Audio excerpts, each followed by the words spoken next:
여러분들은 지난주에 뉴스를 통해서 아프가니스탄에 대한 소식을 들었을 텐데요. 최근에 국제선교단체들이 아프가니스탄을 향한 긴급 기도를 요청하고 있습니다. 국제선교단체 중에서 오픈도어즈라는 선교회가 있는데 이 선교회는 지난 16일 날 긴급 기도 제목을 요청을 하면서 지금 아프가니스탄에 있는 이슬람 극단주의가 확산되는 가운데 이 주민들의 식량이 떨어져 가고 있고 또 코로나가 대유행을 하고 있는 상황이라고 소식을 전하면서 긴급한 기도 제목을 나누고 있습니다. 이 오픈도어즈 선교회에 따르면 지난해 아프가니스탄의 기독교 박해 지수는 세계 2위였는데요.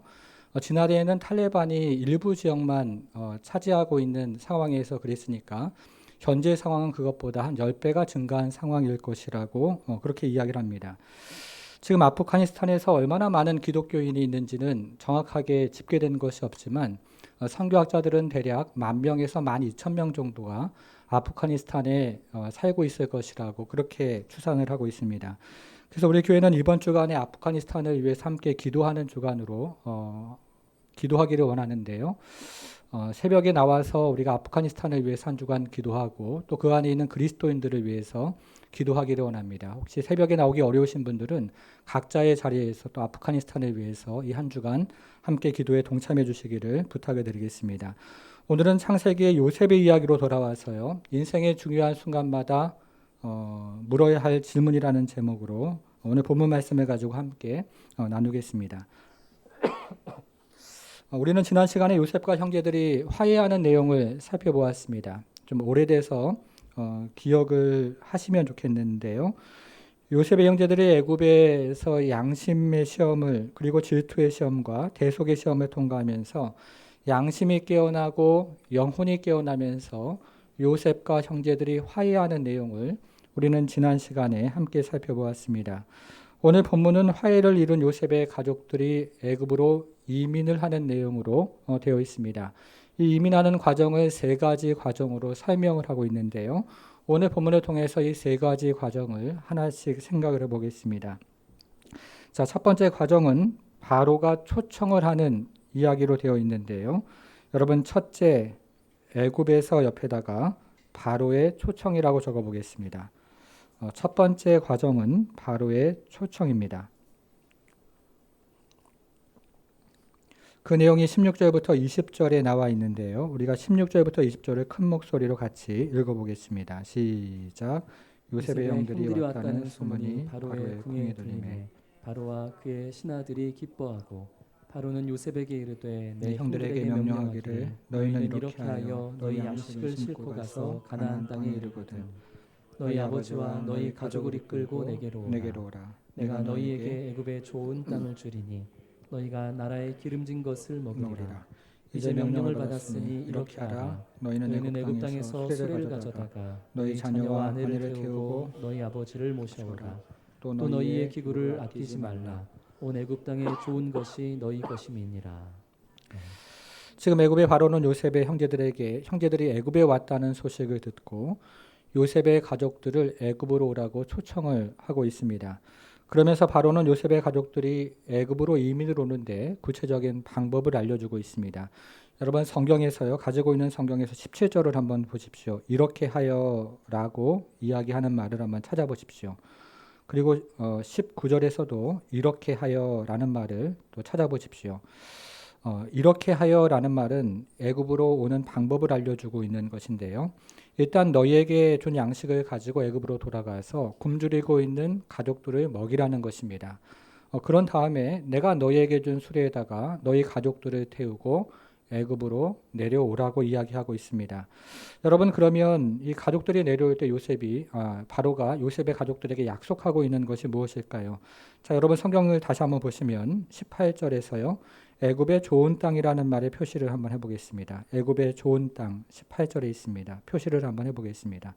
바로가 애굽의 좋은 땅을 요셉의 가족들에게 약속을 하고 있다는 뜻입니다. 20절에서도요. 애굽 땅의 좋은 것에 표시를 해보겠습니다. 바로가 이번에는 애굽 땅의 좋은 것도 가족들에게 약속을 했습니다.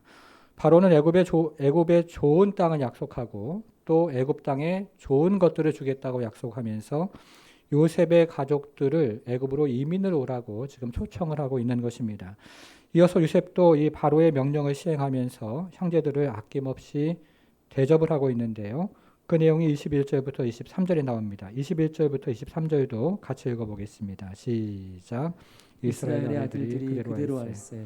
요셉이 바로의 명령대로 그들에게 수레를 주고 길 양식을 주며 또 그들에게 다 각기 옷 한 벌씩을 주되 베냐민에게는 은 300과 옷 5벌을 주고 그가 또 이와 같이 그 아버지에게 보내되 순나기 열필에 애굽의 아름다운 물품을 실리고 암나기 열필에는 아버지에게 길에서 드릴 곡식과 떡과 양식을 실리고. 자, 요셉은 형제들에게 수레를 내어주고 양식을 내어주고 베냐민에게는 은 300을 내어줍니다. 그리고 아버지에게는 순나기 열필과 암나기 열필에 애굽의 좋은 양식과 또 물품들을 가득 싣고 가게 했습니다. 여러분, 그러면 요셉이 가족들에게 준 것을 한마디로 이야기하면 무엇이 됩니까? 이번에는 23절에서요. 애굽의 아름다운 물품, 여기에 표시를 해보겠습니다. 애굽의 아름다운 물품. 요셉은 가족들에게 애굽의 아름다운 물품을 주고 있습니다. 우리는 앞에서 바로가 가족들에게 약속한 것을 살펴보았고 여기서는 요셉이 가족들에게 준 것을 살펴보았는데요. 이것을 원문으로 읽어보면 바로가 가족들에게 약속한 것과 요셉이 가족들에게 준 것이 같은 말로 되어 있습니다. 자, 17절 다시 한번 18절이죠. 바로가 가족들에게 약속한 것이 18절에 애굽의 좋은 땅이고 20절에 애굽 땅에 좋은 것인데요. 이 두 가지 말이 같은 말이고 또 요셉이 가족들에게 준 23절에 애굽의 아름다운 물품도 같은 말로 되어 있습니다. 모두가 원문에서는 애굽의 좋은 것이라는 말로 되어 있습니다. 요셉의 형제들이 애굽에서 좋은 것을 약속받은 것입니다. 그것을 우리말 성경에 3번이나 강조를 하고 있는데요. 요셉의 형제들이 애굽에 좋은 것을 받았고 또 좋은 것을 받았고 또 좋은 것을 받았습니다 하는 것이 오늘 본문의 내용이 되는 것입니다. 여기서는 이렇게 좋은 것이라는 말이 계속해서 강조가 됩니다. 여러분, 그런데 여기서 말하는 좋은 것이라는 말을 좀 더 큰 성경의 문맥에서 우리가 함께 생각해 볼 필요가 있습니다. 우리는 지금 요셉의 형제들이 양식을 구하기 위해서 애굽을 방문한 마지막 내용을 살펴보고 있는데요. 요셉의 형제들이 양식을 구하기 위해서 애굽을 방문하는 내용은 창세기 42장부터 45장에 걸쳐서 기록이 되어 있습니다. 여러분, 그러면 요셉의 형제들이 양식을 구하기 위해서 애굽을 방문하는 창세기 42장은 어떤 이야기로 시작을 합니까? 기억을 하십니까?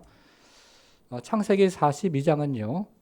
기근이라는 이야기로 시작을 합니다. 기근 때문에 요셉의 형제들이 애굽을 방문하는 이야기로 시작을 하는 것입니다. 그런데 창세기 42장에서 말하는 기근은 단지 물리적인 기근을 말하는 것이 아니라 요셉의 가족들의 영적인 상태, 기근을 말하고 있습니다.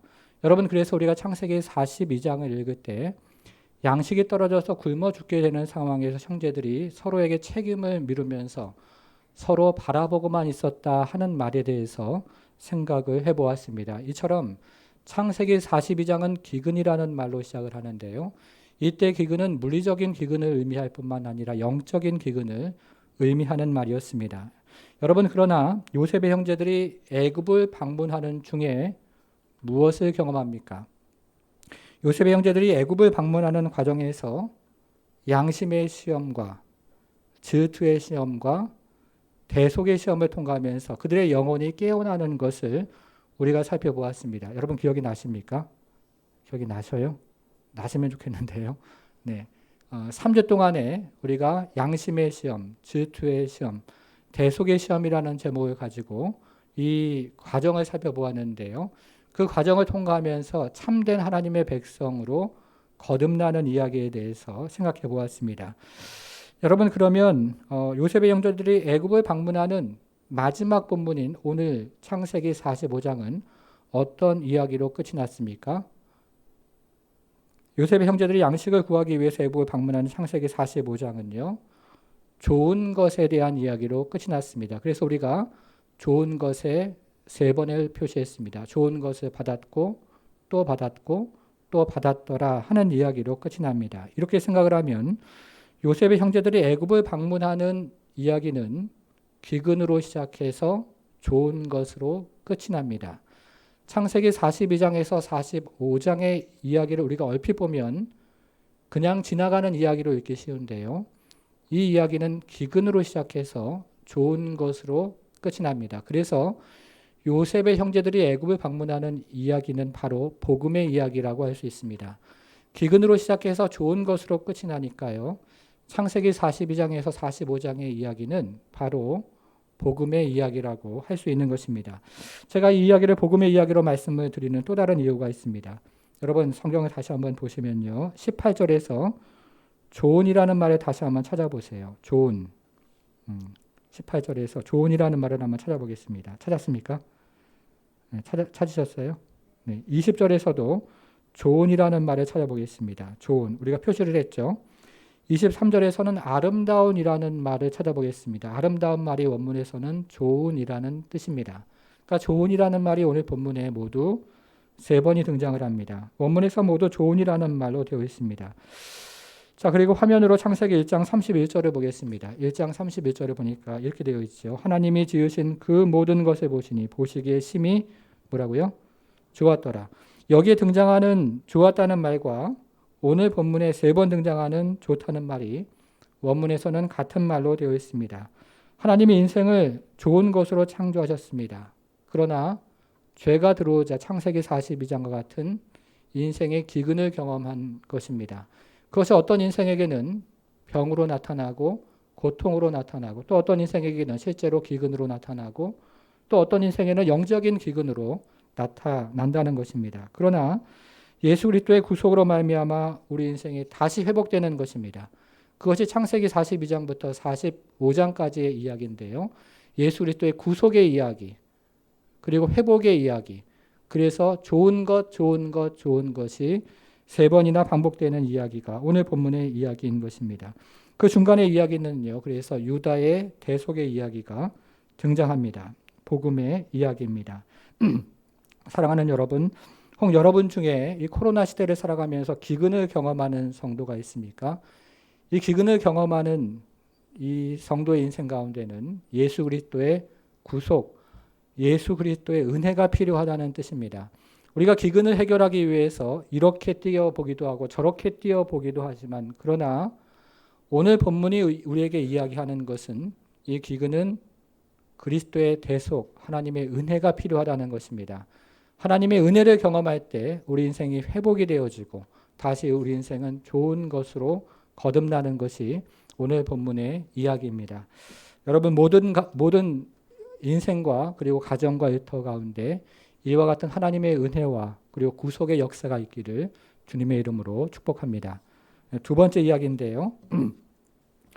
자, 요셉의 가족들이 애굽으로 이민을 가는 2번째 과정은 야곱이 바로의 초청에 대해서 동의하는 내용으로 되어 있습니다. 여러분 둘째 가나안에서 옆에다가 야곱의 동의라고 적어보겠습니다.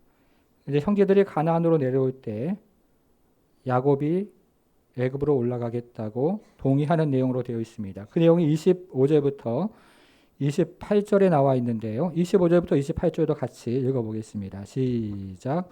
그들이 애굽에서 올라와 가나안 땅으로 들어가서 아버지 야곱에게 이르러 알려 이르되 요셉이 지금까지 살아있어 애굽 땅 총리가 되었나이다. 야곱이 그들의 말을 믿지 못하여 어리둥절하더니 그들이 또 요셉이 자기들에게 부탁한 모든 말로 그에게 말하매 그들의 아버지 야곱은 요셉이 자기를 태우려고 보낸 수레를 보고서야 기운이 솟아난지라. 이스라엘이 이르되 조카도다 내 아들 요셉이 지금까지 살아있으니 내가 죽기 전에 가서 그를 보리라 하니라.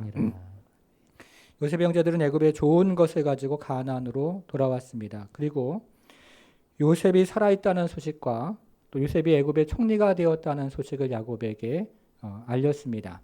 그러나 야곱은 요셉에 관한 이야기를 믿지를 못했는데요. 그러나 형제들이 가지고 온 애굽의 수레를 보면서 이들이 하는 말이 거짓말이 아니고 진짜구나 하는 생각을 가지고 이제 요셉이 살아있다는 이 소식을 믿게 되었습니다. 그리고 죽기 전에 요셉을 보기 위해서 애굽으로 올라갔습니다. 여러분 그런데 지금 저와 여러분이 창세기 25장 25절부터 28절을 읽으셨는데요. 25절과 28절을 읽으면서 어딘가 좀 이상하다 하는 생각을 하지 않으셨습니까?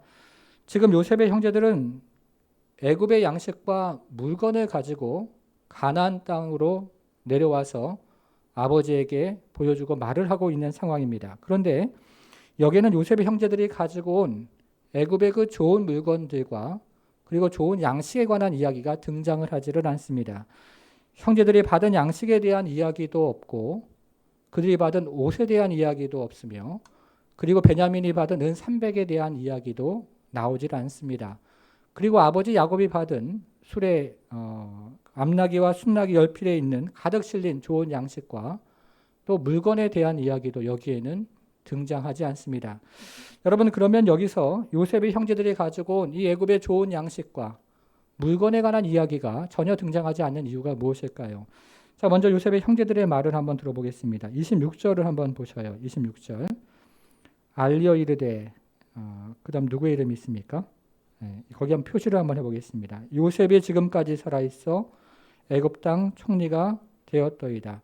지금 요셉의 형제들은 자신이 가지고 온 애굽의 좋은 양식과 물건에 대해서는 관심이 없는 것처럼 보이고 오직 요셉에 대해서 관심이 있는 것처럼 들립니다. 여러분 28절도 한번 보겠습니다. 이번에는 야곱의 말도 한번 들어보겠습니다. 이스라엘이 이르되 조카도다 내 아들 누구라고요? 거기도 표시를 한번 해보겠습니다. 요셉이 지금까지 살아있으니 내가 죽기 전에 가서 그를 보리라 하니라. 야곱도 아들들이 가져온 애굽의 양식과 좋은 물품에 대해서는 관심이 없어 보이고 요셉에 대해서 관심이 있어 보입니다. 그래서 지금 모든 가족들이 재물에 대해서 말하지 않고 요셉에 대해서 이야기를 하고 있습니다. 그래서 오늘 본문을 실제로 읽어보면요. 이 요셉이라는 말이 4번에 걸쳐서 등장을 합니다. 여러분, 이전에 이 가족들은 어떤 사람들이었습니까? 돈이 중요한 사람들이었습니다. 그래서 은 20에 요셉을 애굽에 팔아넘기는 형제들이었습니다. 그런데 지금 이 가족은 어떤 사람들이 되었습니까? 요셉이 중요한 사람이 되었습니다. 그래서 재물에 대해서 말하지 않고 요셉에 대해서 4번에 걸쳐서 말을 하고 있습니다. 이전에는 재물이 중요한 사람들이었는데 지금은 요셉이 중요한, 가족의 사랑이 중요한 사람들이 되었다는 것입니다. 사랑하는 성도 여러분, 여러분들의 가정이 이런 가정이 되기를 주님의 이름으로 축복합니다. 돈이나 재물이 중요한 가정이 아니라 무엇보다도 사람이 중요하고 그리고 그 안에 있는 자녀들이 중요하고 남편과 아내가 중요한 그런 가정이 되기를 주님의 이름으로 축복합니다. 자, 이제 3번째 이야기입니다. 이민에 가는 3번째 과정은 부엘세바에서 하나님의 확증을 받는 것인데요. 이 이야기가 가장 중요합니다. 셋째, 부엘세바 옆에서 하나님의 확증이라고 적어보겠습니다.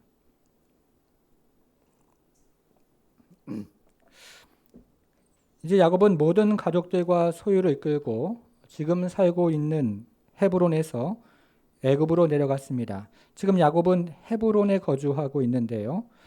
지금 야곱이 거주하고 있는 헤브론에서 애굽으로 내려가는 길은 그 당시에 크게 2가지 길이 있습니다. 첫 번째 길은 서쪽으로 가서 해안 도로를 따라서 애굽으로 내려가는 길인데 이 길은 비교적 안전하고 쉬운 길입니다. 두 번째 길은 지금 살고 있는 헤브론에서 남쪽으로 내려가서 네게부 광야 길을 거쳐서 애굽으로 내려가는 길인데요. 이 길은 매우 위험하고 그리고 힘든 길입니다. 여러분, 그런데 지금 야곱이 어떤 길을 선택하고 있습니까? 쉬운 길을 선택하지 않고 어려운 길을 선택하고 있습니다. 야곱이 해안길을 선택하지 않고 광야길을 선택하는데요. 야곱이 광야길을 선택하는 이유가 무엇일까요? 1절을 보겠습니다. 46장 1절을 보겠습니다. 이스라엘이 모든 소유를 이끌고 떠나 뭐라고 되어 있습니까? 그 다음에요. 부엘세바, 여기 표시를 한번 해보겠습니다. 부엘세바에 이르러 그의 아버지 이삭이 하나님께 희생 제물을 드리니 야곱이 쉬운 길을 선택하지 않고 어려운 길을 선택한 이유는 부엘세바에서 하나님 앞에 예배를 드리기 위해서였습니다. 야곱은 세겜에서의 예배를 경험하고 베델에서의 예배를 경험하면서 예배가 인생에서 얼마나 중요한지를 잘 깨달은 사람이었기 때문에 부엘세바에서 예배를 드리기 위해서 지금 어려운 길을 선택하고 있는 것입니다. 나중에 애굽에서 이야기를 읽어보면 야곱이 당시에 나이가 130세 정도가 되는데요.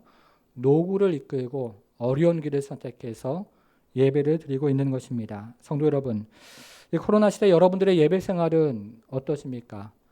지금 오늘날 많은 한국교회 성도들 예배 생활이 무너져 내리고 있는데요. 이 코로나 시대를 살아가는 여러분들의 예배 생활은 어떠십니까? 사랑하는 성도 여러분, 오늘 본문의 야곱의 이야기처럼 예배에 생명을 거는 그런 성도가 되기를 바랍니다. 예배에 목숨을 거는 그런 성도가 되기를 바랍니다. 예배에 목숨을 걸고 생명을 거는 성도를 하나님께서 기억하셔서 그의 인생 가운데 축복을 해주십니다. 실제로 오늘 본문을 저희가 읽어보면요, 이처럼 예배에 목숨을 걸고 생명을 건 야곱에게 하나님 나타나셔서 야곱의 인생을 축복하시는데요. 2절과 3절을 같이 읽어보겠습니다. 46장 2절과 3절을 같이 읽겠습니다. 시작. 그 밤에 하나님이 이상 중에 이스라엘에게 나타나 이르시되 야곱아 야곱아 하시는지라. 야곱이 이르되 내가 여기 있나이다 하매 하나님이 이르시되 나는 하나님이라. 내 아버지의 하나님이니 애굽으로 내려가기를 두려워하지 말라. 내가 거기서 너로 큰 민족을 이루게 하리라. 아멘. 여기서 하나님께서는 야곱에게 몇 가지 확증을 주십니다. 첫 번째 확증은 애굽으로 내려가기를 두려워하지 말라는 것입니다. 애굽으로 내려가는 것이 언약의 변경이 아니라 언약의 일부에 포함되어 있기 때문에 애굽으로 내려가는 것을 두려워하지 말라는 것입니다. 두 번째 확증은 애굽에서 큰 민족을 이룰 것이라는 내용입니다. 하나님께서 아브라함과 이삭과 야곱에게 큰 민족을 이루겠다고 약속을 주셨는데요. 그 약속이 바로 애굽에서 이루어질 것이라고 하나님 확증을 해주십니다. 자, 세 번째 확증이 중요한데요. 이 세 번째 확증은 하나님께서 야곱과 함께 애굽에 내려가시겠다는 것인데요. 저는 이것을 오늘 본문의 적용으로 생각을 해보겠습니다. 여러분 4절을 한번 보셔요. 여러분 성경책 4절을 보시면 내가 너와 함께해서 어디로 가겠다고요? 애굽으로 내려가겠고 찾았습니까? 예, 내가 너와 함께 애굽으로 내려가겠고 여기 표시를 한번 해보겠습니다. 내가 너와 함께 애굽으로 내려가겠고 이것이 아주 중요한 확증이 됩니다. 성도 여러분, 저는 오늘 본문의 제목을 인생의 중요한 순간마다 물어야 할 질문이라고 정했는데요. 여러분들은 인생의 중요한 순간들을 마주할 때마다 가장 먼저 무엇을 고려하십니까? 오늘 본문에 등장하는 야곱과 같이 다른 나라로 이민을 가야 되는 그런 중요한 순간뿐만 아니라 직업을 변경한다든가 아니면 자녀를 결혼시켜야 한다든가 이런 중요한 순간을 마주할 때마다 가장 먼저 무엇을 기도하고 고려하는지를 묻는 것입니다. 한국 사람들은 이사를 갈 때 가장 먼저 고려하는 것이 아마 그 집값이 얼마나 앞으로 뛸까일 것입니다. 그리고 직업을 변경할 때에는 가장 먼저 고려하는 것이 수입이 얼마나 되며 그리고 얼마나 승진의 기회가 있을까 하는 것일 것입니다. 그리고 결혼을 할 때에는 위에서 말씀드린 그런 기준을 동일하게 가장 크게 생각하고 그리고 고려할 것입니다. 여러분, 그러나 인생의 중요한 순간마다 가장 먼저 고려해야 할 것은 바로 이것이 하나님의 뜻인가, 이 일을 하나님께서 기뻐하시는가, 그리고 여기에 하나님의 함께 하심이 있는가 하는 야곱의 기도입니다. 이것이 바로 야곱이 우리에게 들려주는 메시지입니다. 야곱은 브에세바에서 이렇게 기도했을 것입니다. 하나님 아버지, 저는 저의 사랑하는 아들이 애굽에 살아있고 저의 사랑하는 아들이 제가 그곳에 오기를 원한다는 이야기를 들었습니다. 그리고 애굽의 바로가 애굽의 양식과 수레를 보내면서 우리를 초청을 했고 우리에게 애굽에 좋은 것을 주겠다는 약속도 들었습니다. 그리고 저도 죽기 전에 사랑하는 아들을 다시 보기를 간절히 원합니다. 주님, 그러나 무엇보다도 주님의 뜻을 알기 원합니다. 하나님께서 아브라함에게 가나안을 약속의 땅으로 주셨는데 애굽에 내려가는 것이 하나님의 뜻입니까? 애굽으로 내려가는 일을 주님께서 기뻐하십니까? 그리고 애굽에서도 주님께서 함께 하십니까? 여러분, 야곱은 아마도 이렇게 기도를 했을 것입니다. 사랑하는 아들을 보고 싶은 마음은 너무나 간절했지만 애굽으로 내려가는 것이 하나님의 뜻이 아니고 애굽으로 내려가는 일을 하나님께서 기뻐하지 아니하신다면, 그리고 애굽에서 하나님께서 동행하지 않는다면 바로 여기서 멈추겠습니다 하는 마음을 가지고 기도를 했을 것입니다. 그래서 하나님은 야곱에게 애굽으로 내려가는 것이 하나님의 뜻이라는 확증을 여러 차례 오늘 본문을 통해서 말씀을 해주신 것입니다. 사랑하는 여러분, 저는 이것이 우리의 인생의 중요한 순간마다 가장 먼저 해야 되는 기도라고 생각을 합니다. 이것이 하나님의 뜻입니까? 이 일을 하나님께서 기뻐하십니까? 그리고 여기에 하나님의 동행하심이 있습니까? 오래전에 미국 장로교회가 만든 최고의 소명이라는 영화가 있습니다. 이 영화는 해방 이후에 우리나라의 첫 번째 선교사인 최찬영 선교사를 주인공으로 하는 영화인데요. 이 영화는 한국의 장로교회가 6.25의 잿더미 위에서 어떻게 선교사를 파송하게 되었는지를 세계교회에 소개하기 위해서 만든 영화입니다. 이 영화의 마지막 장면에 이런 질문이 나옵니다. 당신은 어떻게 선교사로 헌신하게 되었습니까? 최찬영 선교사가 대답을 합니다. 사실 저는 6.25 전쟁에서 죽었습니다. 전쟁의 포화 속에서 몇 번의 죽을 고비를 넘기면서 나의 생명은 나의 것이 아님을 깊이 깨닫게 되었습니다. 그리고 이 생명은 주님이 주신 것이라는 확신을 갖게 되었습니다. 때문에 제 생명을 주님께 바쳐야 한다고 생각했습니다. 이 이야기는 해방 후에 우리나라 첫 번째 선교사인 최찬영 선교사의 자서전에 있는 것을 제가 잠깐 옮긴 것인데요. 원래 최찬영 선교사는 1954년에 미국에 있는 플러신 학교에 초청을 받아서 유학을 가기로 되어 있었습니다. 미국의 플러신 학교는 최찬영 선교사에게 장학금과 용돈을 제공해주고 당시 의사였던 아내에게는 이 학교에 학교가 있는 파사디나에 있는 헌팅돈 병원에서 일할 수 있는 기회도 제공해 주었습니다. 여러분, 당시만 해도 미국 가는 것이 천국 가는 것인 것처럼 생각하는 시대였는데요. 이 천국처럼 생각하는 미국에 가서 유학을 한다는 것이 얼마나 감사한 일이고 또 거기에다가 장학금과 또 용돈까지 제공을 해주고 아내의 직장까지 알선해 준다고 하니까 이 유학을 생각하면서 얼마나 꿈만 같은 시간을 보냈겠습니까? 이처럼 꿈같은 미국 유학을 준비하던 어느 날 안광욱이라는 목사님이 최찬영 선교사를 찾아왔습니다.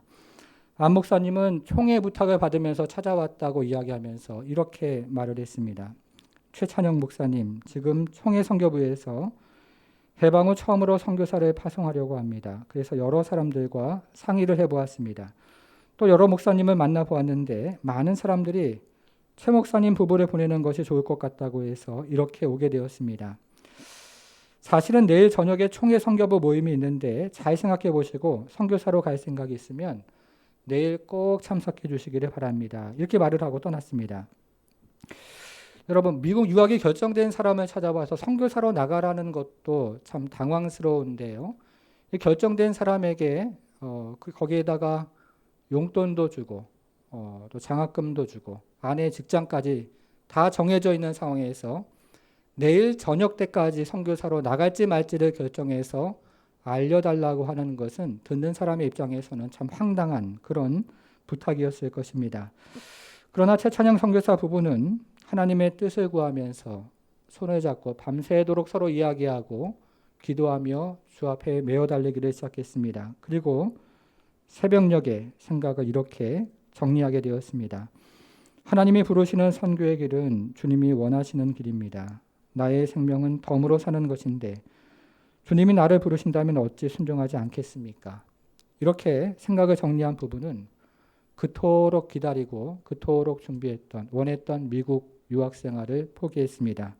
그리고 1955년에 당시 한경지 목사님이 심무하던 영락교회 파송을 받아서 태국으로 선교사로 가게 되었습니다. 해방 후에 첫 번째 선교사가 된 것입니다. 이 부부의 선교 사역은 태국에서 시작해서 필리핀과 홍콩을 거쳐서 37년 동안 계속되었습니다. 이 최찬영 선교사는 우리나라 교회에 많이 알려진 선교사님은 아닌데요. 그러나 37년 동안 충성을 다하면서 이분은 세계 문서 선교에 커다란 공헌을 했던 아주 중요한 인물이 되었습니다. 여러분, 그런데 최찬영 선교사의 이야기는 여기서 끝나지 않습니다. 미국 플러신 학교에 폴 피어슨이라는 유명한 선교학자가 있는데요. 저도 유학 시절에 수업을 들을 기회가 있었습니다. 근데 그것보다 한참 전에 이 폴 피어슨 박사가 최찬영 선교사가 은퇴를 했다는 소식을 듣고 플러신학교의 초빙 교수로 그에게 부탁을 했습니다. 원래 최찬영 선교사는 1954년에 플러신학교에 학생으로 가기로 예정이 되어 있었는데요.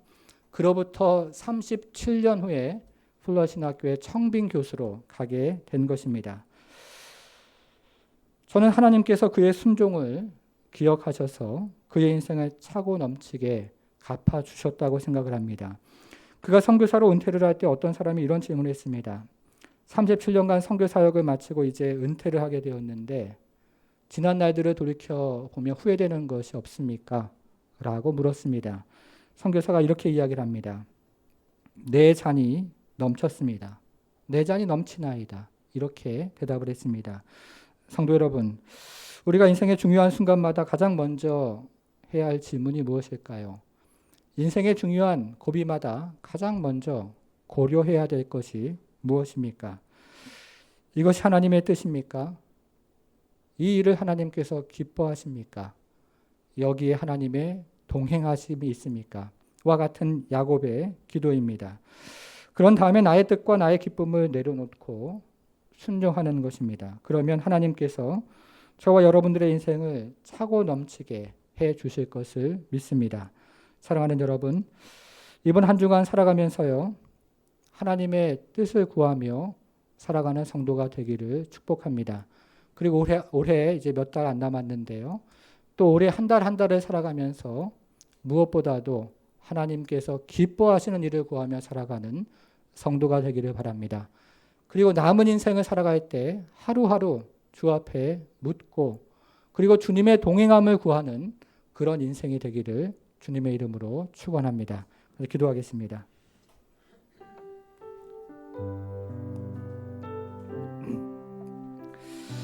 사랑하는 여러분, 코로나 시대를 살아가면서 많이 힘든 인생을 살아가지는 않으십니까?